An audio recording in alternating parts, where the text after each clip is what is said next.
sa ating lahat. Naway maging isang makabuluhang gabi ang ating ginagawang pagtitipon ngayon. Alam kong mabigat ang kalooban nating lahat. These past few days, talagang mahirap. Emotionally, physically, mentally, and intellectually draining ang pinagdadaanan nating lahat. Subalit, napakinggan natin ang mensahe ni Pangulong Duterte through our Vice President, Inday Sara Duterte. Nakausap ko ng personal si Mayor Baste Duterte nung nakaraang Thursday at nakitaan ko sila ng katatagan. Nais ko lang siguro ipahatid sa inyo ang naging mensahe ni Mayor Baste nung kami nagkaharap. Hindi ngayon ang panahon upang pumatak ang ating mga luha. Ngayon ay panahon upang tayo ay magsama-sama at higit maging matatag. Ngayon ay panahon upang tayo'y magsama-sama at huwag magpapasindak. Alam ko ang nasa kalooban at isipan ninyo.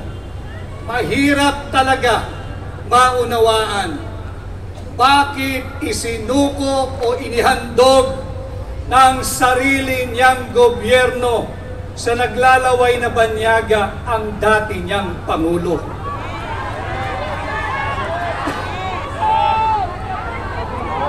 Wala na ba tayong batas na umiiral? Wala na bang saligang batas? Sarado na ba ang lahat ng antas ng korte sa Pilipinas? Bakit kinakailangan nating ialay si Pangulong Duterte sa korte ng mga naglalaway na banyaga? And just like all of you here today and in any other many parts of the Philippines, nakasama natin, binanggit kanina ni Pastor in Proverbs 29 verse 2.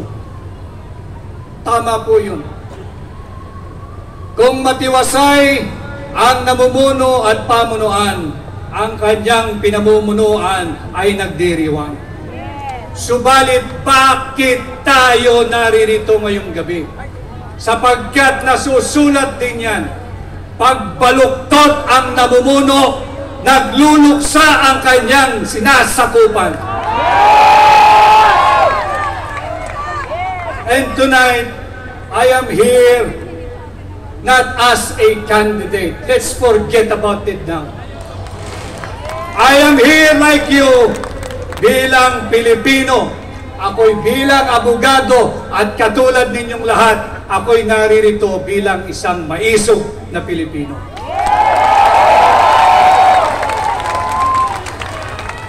I stand with you, with President Duterte.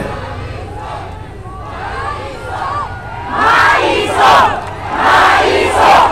Maisog! Maisog! Maisog! Maisog! Maisog! Kasama ninyo ako sa ating ginagawang panalangin. Bahagi din ako ng local defense team ni Pangulong Duterte. Subalit, I think it is more and beyond legal now. Kaming mga abogado, we can only do so much.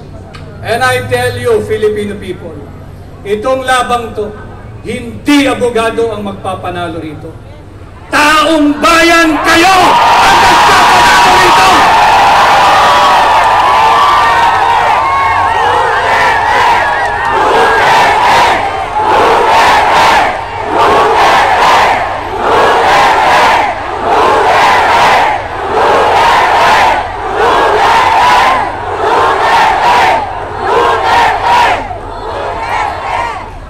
ipagpatuloy ho natin ang ating ginagawa kung ilang araw, linggo o buwan ang darating.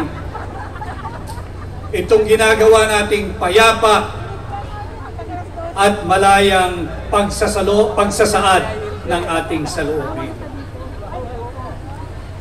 Patuloy tayong magsama-sama, patuloy tayong maghinga.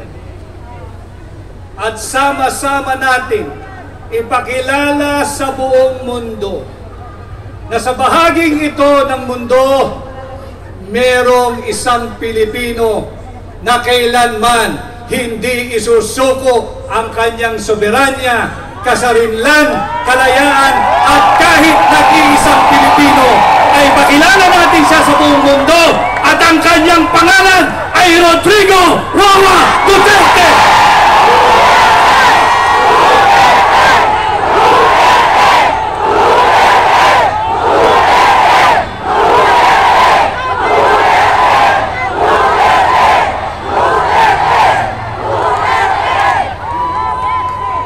Pakilala natin, hindi lamang dito sa Pilipinas, kundi sa buong mundo. Sa kabila ng kanyang edad, sa kabila ng kanyang kalusugan, buong sigasig niyang tinanggap. At sinabi niya, walang mananagot na pulis at sundalo sa aking naging pulisiya. Akin ito. Yan ang malinaw na sinabi ni Pangulong Duterte. At muli, ako ay naririto kaisa ninyo sa pag-aalay ng panalangin.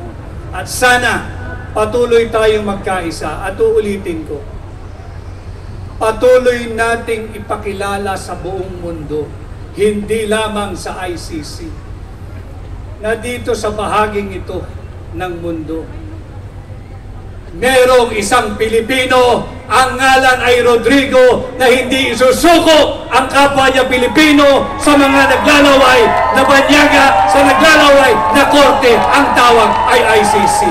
Maraming salamat. Mabuhay po tayo. Mabuhay si Tatay Digong. Let's bring home Tatay Digong!